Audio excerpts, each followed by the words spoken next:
Good morning, Lions!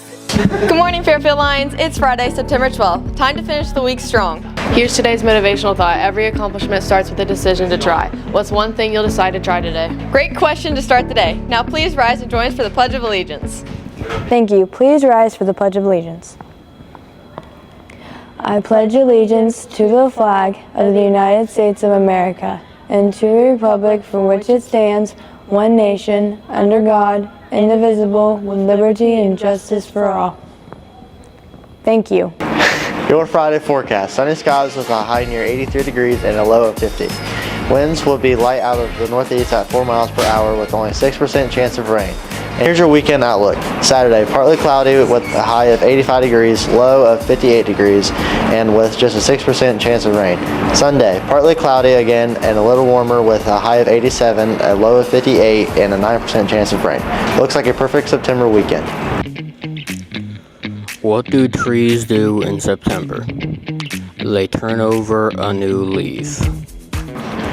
For lunch today, it's breakfast for lunch. We've got French toast sticks, scrambled eggs, hash brown patties, and baked apples.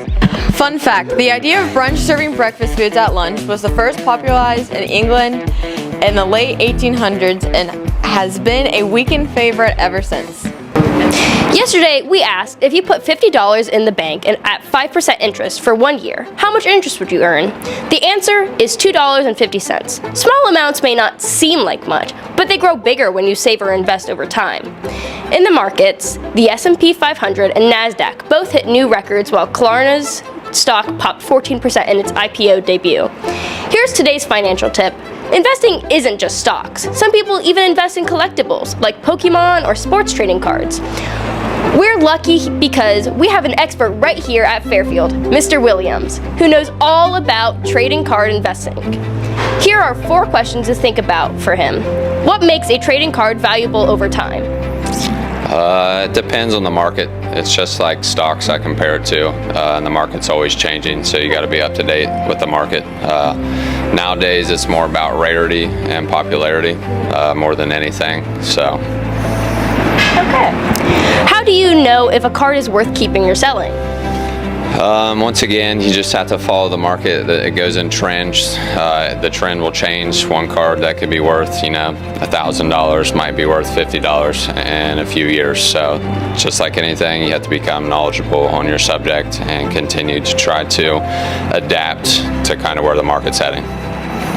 What advice would you give to a beginner who wants to start collecting? Big thing is try to inform yourself. Ask people questions, especially who's been in the trading card space for a while. And you're going to make mistakes. Learn from your mistakes. Start with something that you like. So if for example, I do mainly basketball. So if someone would like basketball, start with that. Start with something low end. That way, if you do make a mistake, that way your profit loss isn't going to be as much compared to a bigger investment. Mm-hmm. Thank you so much. Today's financial question for you. If you bought something for $10 and sold it for $25, what % profit did you make? In business news, Oracle shocked Wall Street this week by announcing massive cloud computing contracts worth hundreds of billions. Most of that will come from OpenAI, which agreed to pay Oracle around $300 billion over the next 5 years for its cloud services. Oracle's stock jumped more than 30% in one day, its best performance in over 30 years.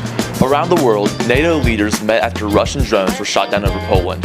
While tensions remain high, the talks were held under Article 4 of the NATO treaty, which means members are raising concerns about immediately triggering a military response. Still, many leaders say this is the closest Europe has been to open conflict since World War II. And in tech news, Amazon rolled out its Zoox robotaxis in Las Vegas. These cars don't even have steering wheels. They're designed to be fully autonomous. For now, the rides are free as Amazon works to get approval to charge passengers. Would you hop into a Zoox? Thinking question, would you trust a driverless car to get you safely to school or practice? Why or why not? Did you know that the Wright brothers, the people who invented the first airplanes, were actually from Dayton, Ohio? Thank you.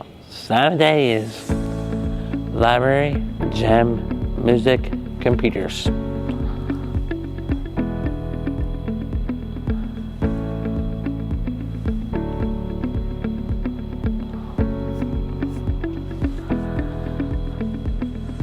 library, gym, music, computers.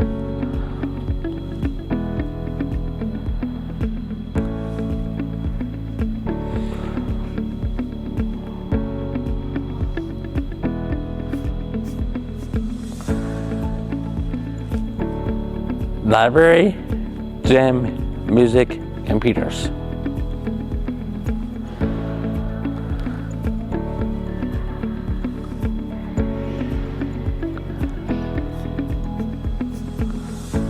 Thank you. Lions, it's a busy weekend for sports. Let's get hyped. Friday lineup. At 5 o'clock, our varsity boys soccer team plays at home against Peebles. At 7 o'clock, varsity girls soccer also takes on Peebles here at home. Doubleheader Friday night soccer. Let's fill the stands. And at 5:30, our 7th and 8th grade volleyball teams battle Peebles at home. Saturday action. Middle school and high school teams cross country head to Southeastern Aaron Reed Memorial Meet at 9 a.m. Meanwhile, our 7th and 8th grade volleyball teams are back at it at Unioto, facing both Greenfield and Unioto starting at 9 o'clock a.m. Good luck to our Lions. Let's bring home some wins this weekend. Sign-ups are still open for the volleyball tournament on September 17th. Limited spots are available, so make sure you sign up in Miss Luttrell's room soon. And don't forget, student council applications are due Monday, September 15th. Pick one up from Mr. Duffy or Miss G. Lions, remember, every accomplishment starts with a decision to try. So what's one thing you'll decide to try today? Have a fantastic Friday and amazing weekend, and as always, go Lions.